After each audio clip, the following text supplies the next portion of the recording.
নিরুপমার সাথে অধীরের কোনো রক্তের সম্পর্ক নেই বাবা। শঙ্কর রায়ের একমাত্র সন্তান ছিল জমিদার পুত্রী শ্যামপ্তি রায়, আর তার সন্তানই হচ্ছে অধীর রায়। আমি শ্যামপ্তির আপন দাদা নই, আমি শঙ্কর রায়ের বিশ্বস্ত সঙ্গী দেবমল্লিকের সন্তান, যে কিনা বড় হয়েছে রায়বাড়ির সন্তান হিসেবে। থমকালেন মনীষী। তার বিস্ফোরিত নেত্রদ্বয় একযোগে নিক্ষিপ্ত হলো সম্মুখে নতঘাড়ে দাঁড়িয়ে থাকা হিমাংশু রায়ের পানে। হতবম্বতায় অধর যুগলে দূরত্ব বেড়েছে বৃদ্ধের। তিনি কেমন কাল বিলম্ব না করে তখনই হিমাংশু রায়ের এগিয়ে দেওয়া কুণ্ডলীপত্রখানা ছো মেরে নিয়ে নিলেন হাতে। অতপর ব্যস্ত স্বভাবে তড়িঘড়ি করে কাগজখণ্ড খুলে সেথায় চোখ বোলাতেই ফের আকাশ ভেঙে পড়লেন মনীষী। আশ্চর্যান্বিত কণ্ঠ ফুঁড়ে অস্ফুটে আওড়ালেন, এটা কি করে সম্ভব? অধীরের পিতা! সহসা মাথা তুললেন হিমাংশু রায়। মনীষীর বাক্যে আচানক বাহাত ঝুঁকিয়ে অপ্রসন্ন কণ্ঠে বলে বসলেন, জি বাবা, আপনি যা দেখছেন তাই সত্যি। অধীরের পিতা মুসলিম হলেও শ্যামপ্তি ছিল আমাদের মতো সনাতনী। সেই হিসেবে অধীর তার মায়ের ধর্মে বিশ্বাসী। কপাল কুঁচকে গেল মনীষীর। মুখাবয়বে ফুটল খানিক চিন্তার ছাপ। লম্বাটে সফেদ রঙা দাড়ির আবরণে লুকায়িত অধর যুগল ধারালো দাঁতের সাহচর্যে পিষে গেল আনমনে। কুর্তার আড়ালে ঢেকে থাকা বুকটা সামান্য ফুলিয়ে লম্বা এক নিঃশ্বাস টানলেন মনীষী। রয়ে শয়ে ভ্রু উঁচিয়ে স্নিগ্ধ গলায় জিজ্ঞেস করলেন, তুই নিশ্চিত অধীর সনাতনী ধর্মে বিশ্বাসী? শক্ত দীর্ঘশ্বাস ছাড়লেন হিমাংশু রায়। মাথাটা খানিক দুলিয়ে পা উল্টালেন মন্দিরের পথে। হাতে থাকা পুরাতন বাক্সটা শক্ত করে চেপে রেখে আনমনে এগোতে এগোতে শুধালেন, জি, আমি নিশ্চিত। তৎক্ষণাৎ স্বস্তির নিঃশ্বাস বেরুল মনীষীর বুক চিরে। এতক্ষণের উপচে পড়া রাগগুলো তার মুহূর্তেই মিলিয়ে গেল হাওয়ায়। তিনি এবার গম্ভীরারোপে বুক ফুলিয়ে শটান হলেন। গলার স্বরে গাম্ভীর্যের ছাপ ফুটিয়ে গমগমে গলায় আওড়ালেন, ঠিক আছে, অধীর যদি সত্যি সনাতনী ধর্মে বিশ্বাসী হয়ে থাকে তবে আমি নিজে ওদের বিবাহের মন্ত্র জপ করব। আর যদি তোর বলা কথা মিথ্যে প্রমাণিত হয় তাহলে মনে রাখিস, আমার অভিশাপের অনলে জ্যান্ত পড়বি তুই এবং তোর গোটা পরিবার। তখনই আঁতকে ওঠেন হিমাংশু রায়। ভয়াল আবহে তড়িঘড়ি করে পেছনে ঘুরতেই যাবেন, অমনি মন্দিরের সম্মুখে পড়ে থাকা তেলের ছিটায় পা পিছলে গেল মধ্যবয়স্কের। এহেন ঘটনায় আকস্মিকতায় ভরকানোর পূর্বে তার হাত থেকে আচমকাই সম্মুখে ছিটকে পড়ল পুরাতন কাঠের বাক্সটা।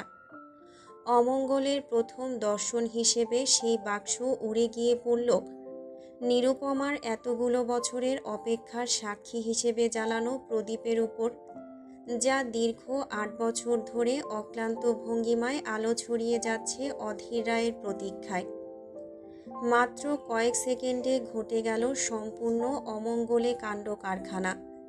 হিমাংশু রায়ের বিস্ফোরিত দৃষ্টির সম্মুখে তখনই ধপ করে নিভে গেল প্রদীপের বাতি। মুহূর্তেই চিৎকার করে ওঠেন মনীষী।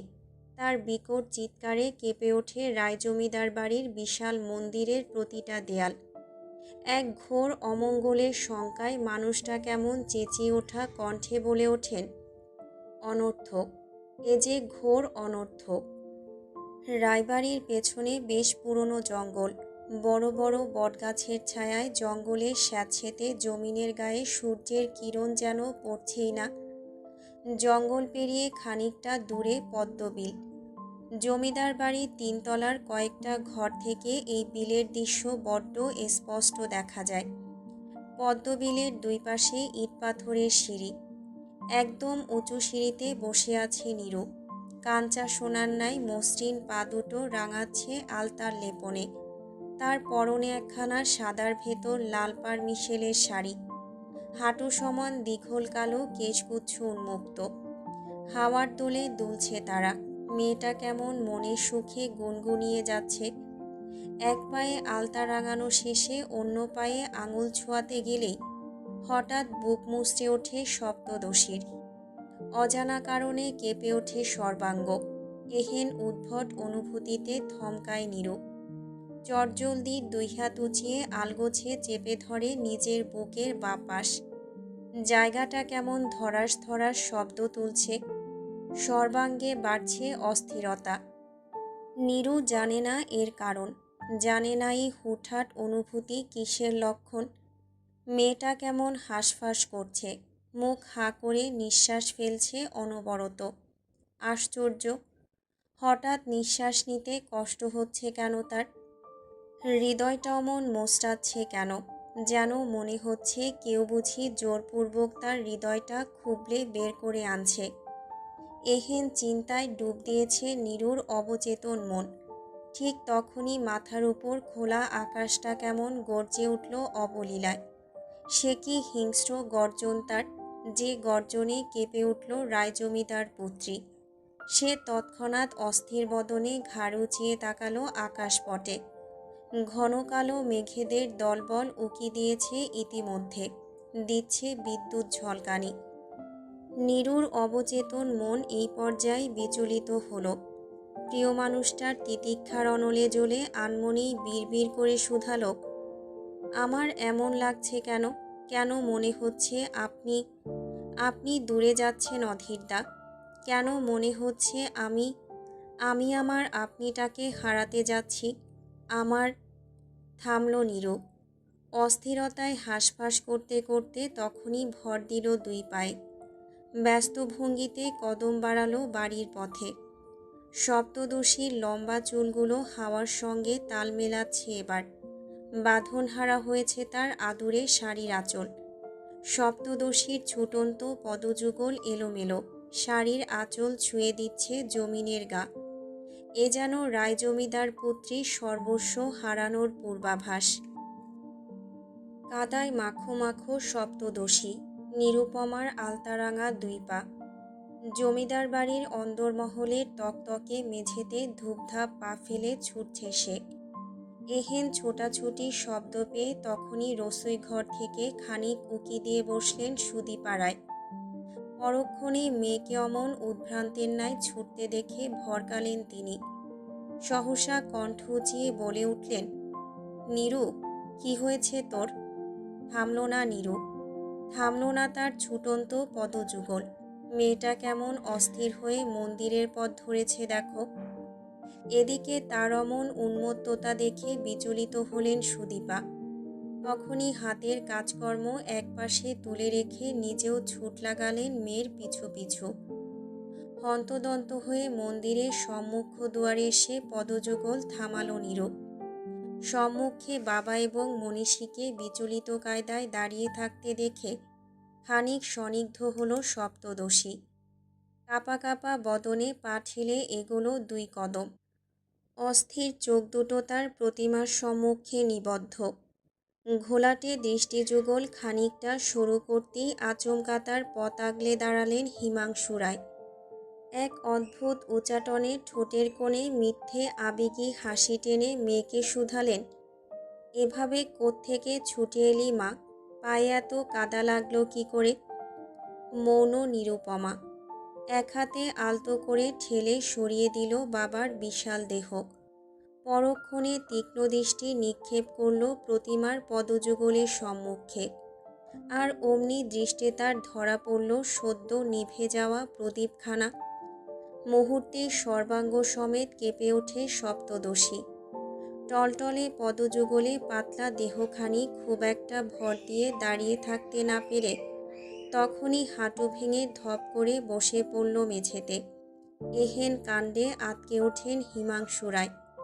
তড়িঘড়ি করে হাঁটু গেড়ে বসলেন মেয়ের সম্মুখে। দুই হাতে মেয়ের দুই কাঁধ চেপে বিচলিত সত্তায় আওড়ালেন, কি হয়েছে মা? ও মা, মা তাকাও আমার দিকে। স্থবির হয়েছে নীরু। তার ছলছলে চোখ দুটো একদৃষ্টে আটকে আছে নিভে যাওয়া প্রদীপের দিকে। এরই মধ্যে আকাশের বুক চিরে নেমে এলো বারিধারা। এক নিমেষেই নিজেদের আগ্রাসী উপস্থিতির কথা জানান দিতে ভিজিয়ে দিল সপ্তদশীকে। সপ্তদশীর ভেজা ললাট, সিথি ভর্তি সিঁদুরটুকু ধীরে ধীরে ধুয়ে যাচ্ছে বৃষ্টির প্রকোপে, লেপ্টে যাচ্ছে সফেদ রঙা শাড়ির গায়ে। অদূরে থমকে দাঁড়িয়ে থাকা সুদীপাড়ায় তখনই চেপে ধরলেন নিজের বুক। মেয়ের এহেন দুরাবস্থায় হাহাকার করছে তার অন্তর। হিমাংশু রায়েরও যে একই হাল। তিনি তৎক্ষণাৎ উচাটানে দুই হাতে চেপে ধরলেন মেয়ের সিথি। এরই মধ্যে মেয়েটা তার অস্ফুটে বলে উঠল, আমার এমন কেন মনে হচ্ছে বাবা? আমি বুঝি অধীর ডাকে হারিয়ে ফেলছি? আমার বুকটা অমন ব্যথা করছে কেন বাবা? আমার এমন লাগছে কেন? অধীরদা আমার রইলেন তো?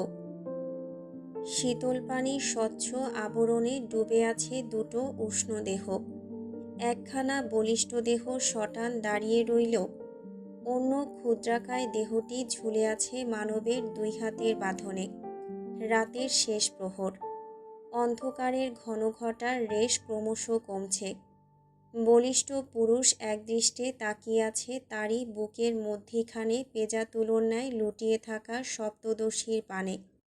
তার দ্বিধাগ্রস্ত মন না পারছে মেয়েটাকে বুক থেকে সরাতে, আর না পারছে তাকে আরেকটু নিজের সঙ্গে মিশিয়ে নিতে।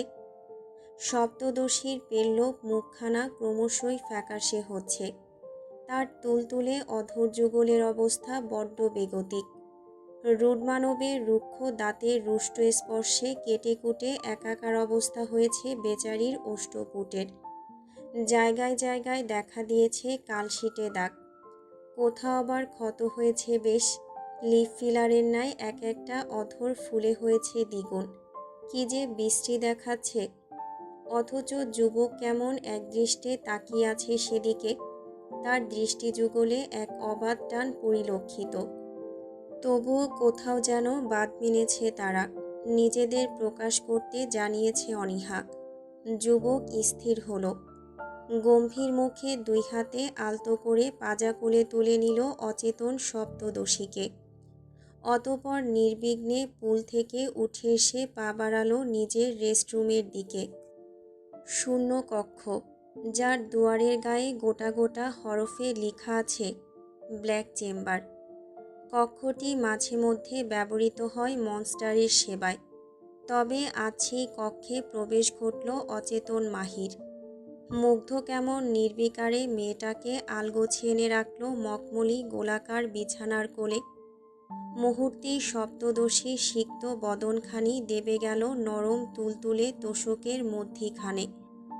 যুবক নিস্তব্ধ। গম্ভীর মুখে উল্টো ঘুরে পা বাড়াতে গেলেই হঠাৎ টনক নড়ল তার। মেয়েটার গা ভেজা, জুবুথুবু হয়েছে গায়ের কাপড়। এমতা অবস্থায় পড়ে থাকলে নিশ্চয়ই অসুখ বাঁধবে তার।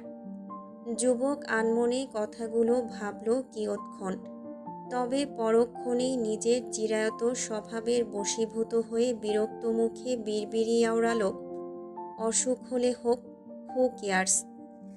বলেই গটগটিয়ে দরজার পানে এগোয় মুগ্ধ। বিরক্ত মুখে প্রশস্ত নীরব করিডোর দিয়ে হাঁটতে হাঁটতে হঠাৎ করেই তার কল্পনার মানসপটে ভেসে উঠল মাহির নির্মল মুখখানা। আর অমনি থমকে দাঁড়ালো রুডমানব। বুকের মধ্যিখানে লুকায়িত অঙ্গটা তখনই মুচড়ে উঠল তার অবাধ্যে। বেহায়া অবচেতন মনটা পারছে না ফের দৌড়ে যেতে মেয়েটার কাছে। পা দুটো যেন আজ বিশ্বাসঘাতকতায় মত্ত। নিজে নিজেই ঘুরে দাঁড়ালো উল্টো পথে। যুবক অতিষ্ঠ। তৎক্ষণাৎ দাঁত চাপল অধর কোণে। রাগে গজগজ করতে করতে অবশেষে হার মানল হৃদয়ের কাছে। বিড়বিড় করে শুধালো, জানোয়ারের বাচ্চাটা জ্ঞান হারিয়েও শান্তি দেবে না আমায়। অসভ্য মেয়েছেলে একটা। বলতে বলতেই পা ছুটল মুগ্ধর। ফের লেজ গুটিয়ে চলে এলো মেয়েটার কক্ষে। ধূপধাপ পায়ে জোরালো শব্দ তুলে এগোলো বিছানার ধারে। তবুও মেয়েটার গভীর নিদ্রায় ভাটি পড়ল না এক ফোঁটাও। মুগ্ধ কিয়ৎক্ষণ বাঁকা চোখে চেয়ে রইল মেয়েটার ঘুমন্ত মুখশ্রীর পানে। পরপরই দাঁত খিঁচে আওড়াল, আর কত জ্বালাবি আমায়? এভাবে না জ্বালিয়ে একেবারে মেরে ফেল বান্দির মেয়ে। তাতে যদি তোর আর তোর বাপের শান্তি হয়। ঘুমন্ত মেয়েটা থোড়াই শুনল সেই বাক্য। সে তো ডুবে আছে দীর্ঘ নিদ্রায়। অন্যদিকে রুডমানও ব্যস্ত। ব্যস্ত ভঙ্গিতে পায়চারি চালাচ্ছে পুরো ঘরময়। যত দ্রুত সম্ভব মেয়েটার গা থেকে ভেজা কাপড়গুলো সরাতে হবে, নয়তো ঠান্ডা লেগে হাল হবে বেগতিক। তবেই মহৎ কাণ্ডখানা করবে কে? পুরো পেন্ট হাউস জুড়ে সপ্তদশী বিনে একখানা মেয়ে মানুষ নেই। তাহলে এবার? মুগ্ধ কেমন বিরক্ত হচ্ছে। সাপের ন্যায় ফোঁস করে নিঃশ্বাস ফেলছে অনবরত। প্রায় বেশ কিছুক্ষণ পায়চারি চালিয়ে যুবক অবশেষে স্থির হয়েছেন। কোমরের দুই পাশে হাত ঠেকিয়ে আলতো করে ঘাড় কাত করে তাকিয়েছেন মেয়েটার পানে। মনে মনে ভাবতে লাগলো, তোকে যদি একটু ছুঁয়ে দিই তাহলে কি খুব রাগ করবি সিগনোরা? মনের কথাটুকু মনের কোণেই সীমাবদ্ধ রইল রুড মানবের। বুক ফুলিয়ে একখানা তপ্ত নিঃশ্বাস ফেলে সে অবশেষে পা বাড়ালো কাবাডের দিকে। সেথায় দাঁড়িয়ে স্লাইডিং দরজাটা একটানে খুলে নিয়ে কাবাড হাতড়ে একখানা তোয়ালে নিল হাতে। অতঃপর কোনোরূপ বাড়তি উপায়ন্তর না পেয়ে যুবক কেমন গম্ভীর মুখে তোয়ালেটা সম্পূর্ণ পেঁচালো নিজের মুখমণ্ডলে। পরপরই দক্ষ পায়ে গুনে গুনে এসে দাঁড়ালো বিছানার কাছে। কাঁপা কাঁপা হাত দুটো তার ধীরে ধীরে স্পর্শ করল বিছানার দ্বার। অন্ধের ন্যায় হাতড়ে হাতড়ে ব্ল্যাঙ্কেটটা খুঁজে এনে তখনই তা একটানে ছড়িয়ে দিল মেয়েটার গায়ে। পরক্ষণে ধীরে ধীরে হাত ছোঁয়ালো অচেতন সপ্তদশীর উষ্ণ বদনে। মুহূর্তেই সর্বাঙ্গ কেঁপে উঠল মাফিয়া বিস্টের। দ্বিধায় জর্জরিত হয়ে সে কেমন আলগোছে গুটিয়ে নিল নিজের হাত দুটো। একবার চাইল সরে যাবে এক্ষুনি, তবে পর মুহূর্তেই ভাবল মেয়েটা দুর্বল, অসুস্থ হয়ে গেলে তখন। এহেন দোলাচালে আটকে যেয়ে কিয়ৎক্ষণ ঠায় দাঁড়িয়ে রইল মুগ্ধ। মিনিট দুয়েক পেরুতেই সে মুখ ঘোরালো অন্যত্র। অতঃপর বুক ফুলিয়ে একখানা লম্বা নিঃশ্বাস টেনে একটানে মেয়েটার গা থেকে ছিঁড়ে ফেলল কুর্তাটা। পরপরই সঙ্গে সঙ্গে ফের ব্ল্যাঙ্কেট জড়িয়ে দিল সপ্তদশীর অনাবৃত গায়ে। বাকিটুকু করবার আর সাধ্যিতে কুলোয়নি নির্দয় মানবের। বুকটা এমনিতেই যা ধরাস ধরাস করছে তার, বাকিটা করতে গেলে নির্ঘাত হার্ট অ্যাটাক হবে বেচারার। মুগ্ধ তখনই উল্টো পথ ধরল অন্ধের ন্যায়। ছুটে বেরিয়ে গেল ঘর থেকে। করিডোর দিয়ে হাঁটতে হাঁটতে একটানে মুখমণ্ডল থেকে খুলে নিল তোয়ালেটা। বুক ফুলিয়ে হাঁপাচ্ছে মুগ্ধ। মনে হচ্ছে এই বুঝি কোনো এক যুদ্ধ থেকে বেঁচে ফিরেছে মানব। তার হাত দুটো কাঁপছে ভীষণ। পাহাড় সম দেহটা মাতালের ন্যায় ঢুলছে। যুবক কেমন আলগোছে নিজের হাত দুটো এগিয়ে আনলো অক্ষিপুটের সম্মুখে। রুক্ষ হাত দুটোর পৃষ্ঠতলে বোধহয় এখনও লেপ্টে আছে মেয়েটার নরম তুলতুলে বদনের পরশ। মুগ্ধর তখন কি হলো কে জানে। সে কেমন নিজের অজান্তেই হাত দুটো এগিয়ে আনতে লাগলো নিজের মুখের কাছে। তার রুক্ষ অধর যুগল প্রায় ছুঁই ছুঁই তার হাত। আর অমনি তার বিচক্ষণ মস্তিষ্ক তড়াক করে জ্বলে উঠল যেন। আবদ্ধ অক্ষিপুটের পর্দায় ভাসমান হলো মায়ের লহুতে ল্যাপটানো শরীর। তখনই থমকে দাঁড়ায় রুডমানব। সহসা নিজের হাত দুটো নামিয়ে নিল কঠোরতায়। অস্থির কদমে পা বাড়ায় সম্মুখে। সপাং সপাং আবদ্ধ কামরার অভ্যন্তরীণ বাতাস কেটে শীষ তুলছে চাবুক। সপাং সপাং শব্দের জোরালো আঘাত বলিষ্ঠ সুদর্শন দেহে পড়তেই কাটছে কক্ষের নিস্তব্ধতা। অদূরের সামনের দেয়ালে ঝুলছে অপ্সরার শ্যামপ্তি রায়ের তৈলচিত্র। তার ঠিক মুখোমুখি দাঁড়িয়ে আছে মাফিয়া বিস্ট। চাবুকের একের পর এক রুষ্ট আঘাতে পিষ্ট করছে নিজের সুদর্শন দেহখানা। যুবকের ভাবভঙ্গি নিরুত্তাপ। মাথা ভর্তি বাবরি ছাটা বাদামি চুলগুলো এলোমেলো ভঙ্গিতে ছড়িয়ে ছিটিয়ে আছে ললাটের চারপাশে। তার উন্মুক্ত ফর্সা দেহে চাবুকের তীক্ষ্ণ আঘাতে লালচে দাগ বসেছে ইতিমধ্যে। কোথাও কোথাও ফেটে গিয়েছে চামড়া, দৃশ্যমান হয়েছে গায়ের হাড়। পেটানো বক্ষের কিছু অংশ হতে নির্বিকারে গড়িয়ে পড়ছে উষ্ণ তাজা লৌহ। তবুও থামছে না যুবক, বসাচ্ছে চাবুকের ঘা। ঠিক তখনই নীরব কামরার নিস্তব্ধতা ভেঙে আচানক শোনা গেল এক অতি পরিচিত কণ্ঠ। নিজেকে আর কতভাবে শাসাবে অধীর রায়? গায়ে আঘাত করলেই কি হৃদয় বাদ মানবে? মুহূর্তেই থমকায় মুগ্ধর ব্যস্ত হাত। ললার তটে ছেয়ে থাকা বাদামি চুলগুলোর ফাঁকফোকর দিয়ে আলগোছে দৃষ্টি উঁচিয়ে তাকালো মায়ের ছবির পানে। সেথায় চকচকে কাচের দেয়ালে প্রতিবিম্বিত হচ্ছে তারই আরেক প্রতিচ্ছবি। যুবক দাঁত খিঁচল। আবারও নিজের গায়ে চাবুক চালাতে চালাতে বিরক্ত কণ্ঠে শুধালো, আবার কেন এলি তুই? চলে যা আমার সামনে থেকে। প্রতিবিম্বটি কেমন হো হো করে হেসে উঠল। ধীরে সুস্থে মুগ্ধর পেছন থেকে সরে এসে দাঁড়ালো দৃষ্টিপটের সম্মুখে। প্রতিবিম্বটি দেখতে হুবহু মুগ্ধের মতো, তবে সে বেশ পরিপাটি। গায়ে জড়ানো একখানা ধুতি কুর্তা।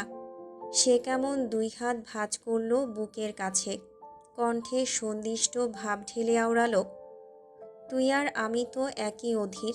গত 24টা বছর ধরে আমি তো তোর একমাত্র সঙ্গী হিসেবে বড় হয়েছি, তাই না? তাহলে আজ আমায় চলে যেতে বলছিস যে? মুগ্ধ শক্ত করেছে চোয়াল। ব্যস্ত হাতে নিজ গায়ে চাবুক চালাতে চালাতে চোখ দুটো খিচে আওড়ালো, I am just fed up with that fucking hallucinations. Just go to hell bastard. আবারও হেসে ওঠে প্রতিবিম্বটি। হাসতে হাসতে দৃষ্টি শুরু করে চাইল মুগ্ধর পানে। অতপর কেমন বিজ্ঞের ন্যায় বলে উঠল, নিজেকে এত আঘাত করে কোনো লাভ নেই অধীর রায়। তুই তোর পিচ্চির প্রতি দুর্বল হয়েছিস, তা আজকে থেকে নয়, সেই প্রথম দিন থেকেই। And this is the ultimate truth. থমকায় মুগ্ধ। চাবুক চালানো হাত দুটো তার থেমে গেল মুহূর্তেই। সে কেমন চোরের ন্যায় দৃষ্টি লুকালো নিজের। মেঝেতে অবিন্যস্তভাবে দৃষ্টি ছুঁয়ে অনড় কণ্ঠে বলে ওঠে, না না, তুই মিথ্যে বলছিস। আমার কোনো দুর্বলতা নেই, ওর প্রতি আমার কোনো আবেগ নেই। ও রিয়েলি? তাহলে এই পর্যন্ত যতবার মেয়েটাকে আঘাত করেছিস, ঠিক ততবার নিজেকে পাল্টা আঘাত করেছিস কেন? যতবার পিচ্চির গায়ে হাত তুলেছিস ততবার নিজের গায়ে চাবুক চালিয়েছিস কেন? যতবার ও কেঁদেছে ততবার আড়াল থেকে ওকে একমনে দেখে গিয়েছিস কেন? ও একবেলা না খেলে তুই সারাদিন না খেয়ে থাকতি কেন? তোর পুরো ঘর জুড়ে ওর বাংলাদেশে থাকাকালীন দৈনন্দিনের ছবি ঝুলছে কেন?